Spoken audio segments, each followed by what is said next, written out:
I want you to take a second and just picture a genius at work. Like, really visualize it in your head. Maybe you're imagining Thomas Edison, right? Alone in his lab in the dead of night, suddenly struck by this massive eureka moment as a light bulb literally illuminates his Oh, face. totally. Or, Mozart, Yeah, just sitting there with a quill in hand, effortlessly churning out a masterpiece symphony, never crossing out a single note. It's a very compelling image. it really is. The lone genius, touched by the divine, just operating on a frequency the rest of us can't even tune into. And honestly, Yeah. it sort of absolves us, in a way, from having to try that hard. Which is exactly why we need to just completely shatter that image right now. I mean, the historical record shows that Edison didn't just have one magical light bulb moment. He actually had a massive team of like 30 assistants and scientists. Right, it was a whole operation. Exactly. They worked around the clock in this state-of-the-art corporate-funded laboratory, tests thousands of different filaments. And Mozart, he labored for more than 10 years, basically acting as, well, like a child DJ, patching together chunks from other composers before he wrote anything we'd consider truly original today. That gap between the cultural myth of effortless genius and the messy reality of grueling collaborative effort, that's really the core of what we're unpacking today. Welcome to our deep dive. Today, we are exploring Carol Dweck's groundbreaking work on what she calls mindset. Now, you've probably heard the terms fixed and growth mindset thrown around in, corporate seminars or school meetings. Oh, they're everywhere now. Total buzzwords. Right. But our mission today is to move way past the buzzwords. We're looking at the actual neurological and psychological mechanisms beneath the sources we've gathered, because it reveals that we've been asking completely the wrong question about success. Yeah, instead of looking at someone and asking, how smart are they? Yeah. Or how talented are they? We should be asking something else. Exactly. The question that actually predicts their trajectory is, what do they believe about their own potential? Because what you believe about your potential dictates how you interpret failure and consequently what you end up achieving. It's a measurable psychological framework. So to give this a bit of a modern spin, I want you to think of a fixed mindset, like a static hard drive. You have a fixed amount of storage, and whatever is on there is just permanent. Every test score, every mistake is indelibly recorded, defining your exact value. I like that. But a growth mindset, on the other hand, is more like seeing your brain as a muscle. It physically changes and grows based on how much you work it out and how you use it. That's a much more accurate framework than the old brain as a static computer idea. Hmm. In Dweck's framework, the fixed mindset is basically this belief that your intelligence, your personality, your abilities, they're all carved in stone. Like you're dealt a certain hand at birth. Right. And your only job in life is to constantly prove that your hand is a royal flush. But the growth mindset is the belief that your basic abilities are really just a starting point. They can be cultivated, through effort, strategy, and getting rigorous feedback. Let's apply this to our cultural obsession with naturals, because we idolize the natural, especially in sports. Oh, absolutely. The athlete who just rolls out of bed and hits a home run. Right. Take Billy Beane. Before he became this famous baseball executive, he was the absolute definition of a physical natural as a player. I mean, he was the highest scorer on his basketball team, the quarterback in football, batted .500 in baseball. He looked like he was built in a lab. He really did. But when he got to the minor leagues and finally faced major league curveballs, he just fell apart. And he fell apart because his fixed mindset left him completely unequipped for the psychological weight of missing the ball. It wasn't just that Billy Beane didn't like to fail. He literally lacked the cognitive scaffolding to process failure. Because if you believe your talent is just this fixed biological trait, failing isn't just an event. No, it's an indictment of your permanent self. Contrast him with his teammate, Lenny Dykstra. Now, Dykstra was significantly less physically endowed than Beane. He didn't have that natural aura at all. But Beane watched Dykstra in awe. Yeah, because Dykstra viewed failure simply as data. To him, a strikeout wasn't a permanent judgment. It was just an obstacle to figure out before his next at-bat. So if a perfect physique like Beane's can actually become a liability, how does mindset compensate when you lack the physical traits entirely? The sources talk about the Muhammad Ali versus Sonny Liston fight, which is fascinating. It really is, especially how they measured fighters back then. Right, because when we think of physical perfection today, we obviously think of Ali. But the boxing experts back in the early 60s evaluated fighters using these physical measurements called the tail of the tape. Right. Fist size, reach, chest expansion, all of that. Exactly. And Ollie actually failed those measurements compared to the heavyweights of his day. He didn't have the classic physique or the textbook moves to beat a powerhouse like Liston. Because Liston was the quintessential natural. He had the size, the strength, just sheer blunt force power. So how did Ollie win? He won because he engaged in cognitive warfare. He didn't just train his body, he actively studied Liston's mind. He read interviews, analyzed how Liston thought, and figured out that Liston's primary weapon was his opponent's fear. He expected people to cower before him. Exactly. So Ollie acted erratic, crazy, completely unpredictable to weaponize Liston's own fixed expectations against him. Ollie proved his greatness wasn't localized in his fists. It was his ability to analyze, adapt, and grow in real time. Okay, but hold on. I have to push back a little here, just to be real for a second. The sources say that with a growth mindset, people believe they can improve. But surely they don't believe anyone can become Einstein or Beethoven just by trying hard, right? I mean, if I adopt a flawless growth mindset today, I am still not going to the NBA. Biological and physical endowments are real things. Are we saying anyone can do anything if they just try hard enough? Not at all. And that's a really crucial distinction that the research clarifies. The growth mindset does not claim that anyone can be anything. It doesn't promise that you or I could just wake up and be Beethoven. Right, okay. That makes sense. What it actually specifies is that a person's true potential is unknown and unknowable. It's basically impossible to foresee what someone can accomplish with years of passion, toil, and really strategic training. You just don't know where the biological ceiling actually is until you've spent a lifetime climbing toward it. I see. But if you have that fixed mindset, you aren't even trying to find the ceiling. Because if you try and fail, it means you're fundamentally flawed. Exactly. It turns failure from an action like I failed a test into a permanent identity. I am a failure. And that is a devastating psychological shift.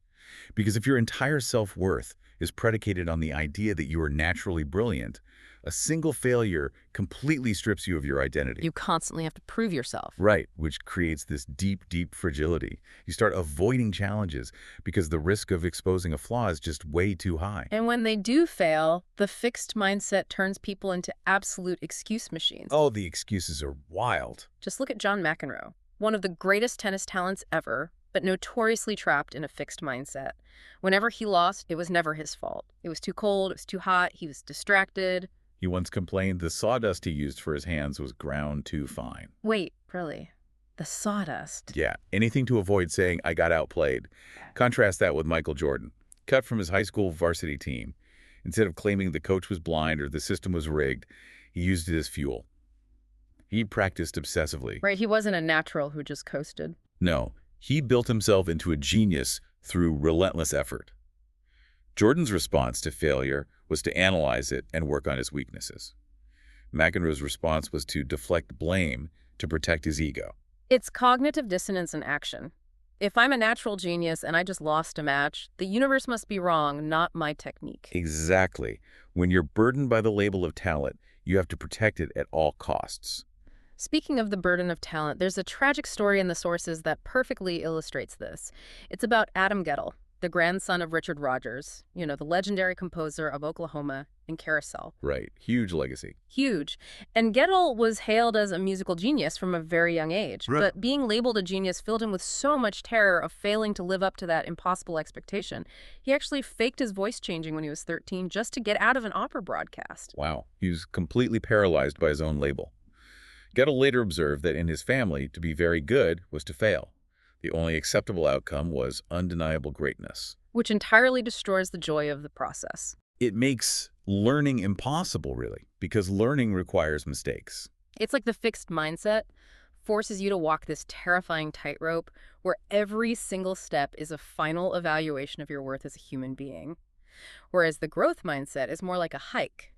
Tripping over a tree root is just part of the trail. You dust yourself off, figure out why you tripped, and you just keep walking. Or, to use a scientific parallel, it's like a laboratory experiment. A negative result isn't a failure of the scientist's worth. It's just a necessary data point to adjust the next hypothesis. Right. Which brings up a really vital question. How do people end up on that terrifying tightrope in the first place? Often, it starts with the exact things we think are helping them. It starts with praise. The praise paradox. The data from the study is incredibly counterintuitive. I want you, listening right now, to think about how you praise your own kids or your team at work.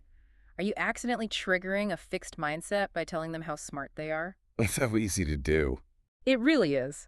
The researchers gave hundreds of kids a fairly difficult nonverbal matrix reasoning test. Afterward, they divided them into two groups and gave them just one single sentence of praise. Just one sentence. Group A was praised for their intelligence. Wow, you got a great score. You must be really smart at this. But Group B was praised for their effort. Wow, you got a great score. You must have worked really hard. And the behavioral divergence that followed that one sentence is staggering. It's crazy. The kids praised for intelligence were instantly pushed into a fixed mindset. When they were offered a choice for their next task, they rejected a challenging new puzzle. They didn't want to risk their newly minted SMART label. Right, because if you try something hard and fail, you're not smart anymore. Exactly.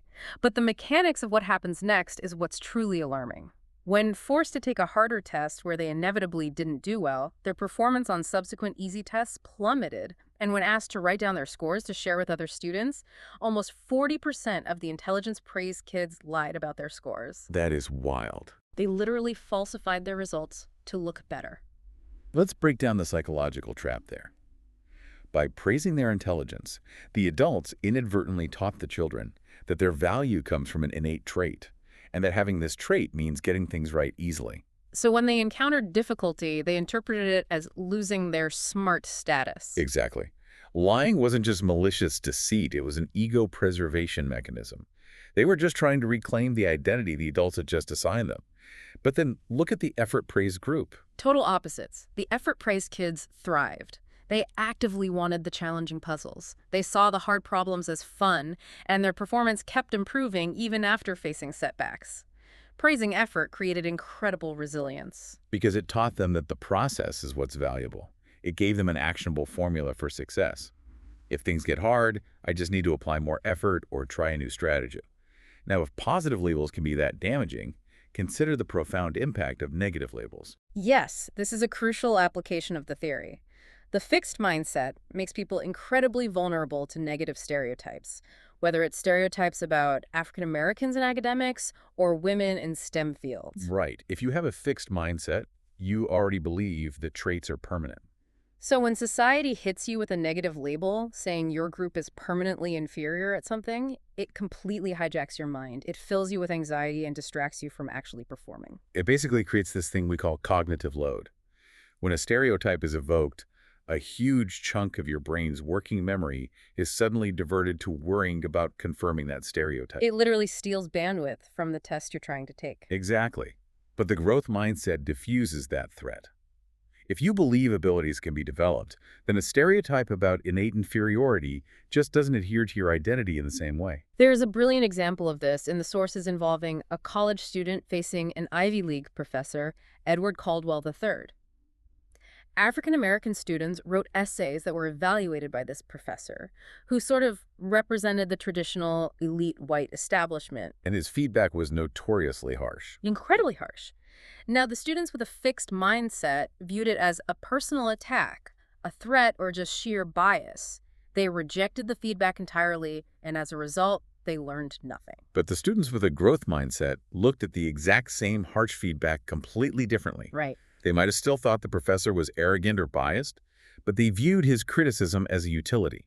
They were there to get an education, and they realized they could extract his critique to improve their own writing. The growth mindset stripped the power away from that negative dynamic. It allowed the students to remain in charge of their own intellectual development.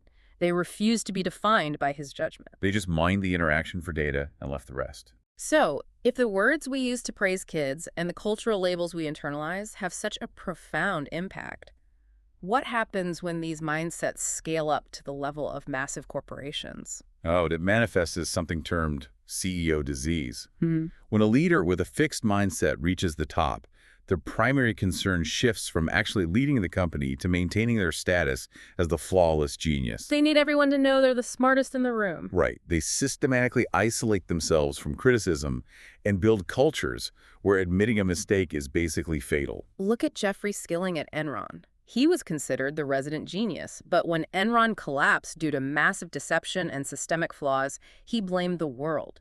He said the investigations were a witch hunt. He fundamentally could not admit a flaw. Same with Lee Koch at Chrysler. He achieved massive early success, but then completely stopped learning. He just surrounded himself with sycophants. Yeah, kept producing the same boxy cars no one wanted and exiled any executives who dared to criticize his vision. Contrast that with someone growth-minded, like Jack Welch at General Electric.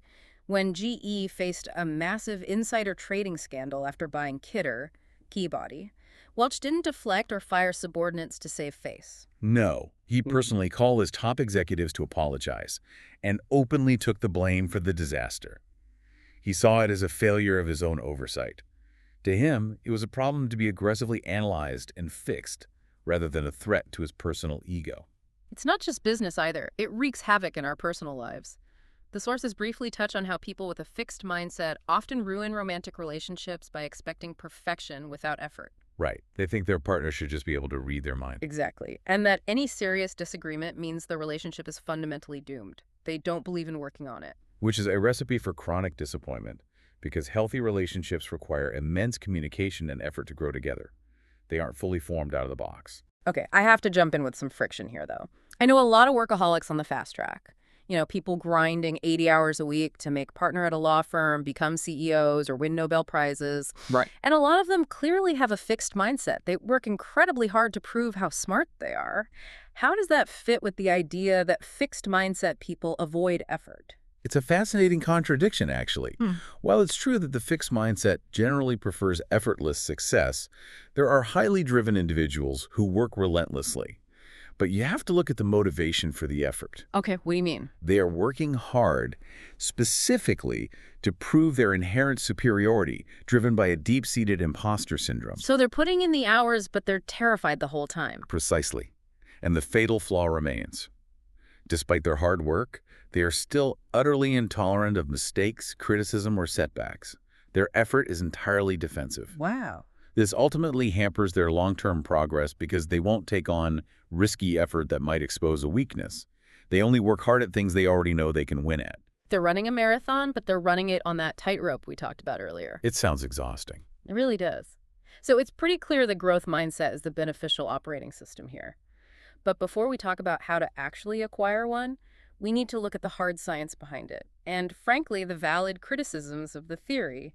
We're impartially reporting what the sources say here. Right. Grounding this in science, the foundation for all of this rests on neuroplasticity. We used to think the brain was static after a certain age, but we now know that it's highly dynamic. So it actually physically changes. Yes. Neural networks grow and strengthen with practice. When you struggle and use good strategies, your brain coats the neural pathway in a fatty substance called myelin. This insulates the connection, making the electrical signals fire faster. You are physically upgrading your brain's hardware. But we have to maintain a balanced view here because it's not magic. The sources bring up several valid criticisms. First is the false growth mindset. Yes. This is when teachers or managers superficially praise effort, like telling a struggling student, "Good job trying," but don't actually offer them any new strategies. That's just empty, patronizing praise. Exactly. Effort without strategy is just spinning your wheels in the mud. The literature also points out that in some larger replicated studies, growth mindset interventions have only shown modest effect sizes. It's an important tool, but not a silver bullet. And there's an even bigger criticism we have to address. The sources state bluntly that all effort isn't created equal. Rich, educated, connected effort works drastically better than effort facing severe systemic barriers. That is a critical limitation to keep in mind. Because you can have the most resilient growth mindset in the world, but if you're facing severe structural disadvantages, persisting is infinitely harder than it is for someone with a financial safety net. Right. Mindset theory is about maximizing the potential within your given circumstances. It is not a denial of systemic realities. It is a tool, not a panacea. Okay, so assuming we understand the realities, how do we actually use this tool? Walk us through the action plan to change our mindset. There is a very specific 4-step action plan. Step 1. You have to actively listen to that fixed mindset voice. Give it a name, like Mr. Stuck. Hear it when it whispers, "Don't take that project, you'll look dumb if it fails." I love that. Name it to tame it. What's step 2? Step 2. Recognize you have a choice in how you interpret that challenge. Step 3. Talk back to it. Tell Mr. Stuck, "If I don't try, I definitely fail. I'm going to extract the data from this. whatever happens. And step 4 is to take action based on that growth perspective. Right. What you're doing is classic cognitive behavioral reframing. You aren't suppressing the fear of failure.